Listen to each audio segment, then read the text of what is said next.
Be informed. Be alert. The information you need to know about COVID-19 vaccine. Right here, right now, on The Vax.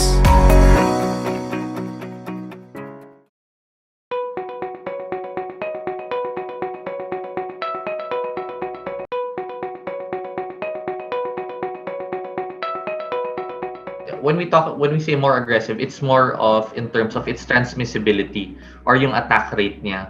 So mas aggressive siya in the sense na mas damo siya malatnan in a shorter period of time compared to other previously documented variants. But in terms of the symptoms or the severity of the disease when you get infected, more or less medyo similar pa rin ang effect ng Delta variant when you compare it to other documented previous variants.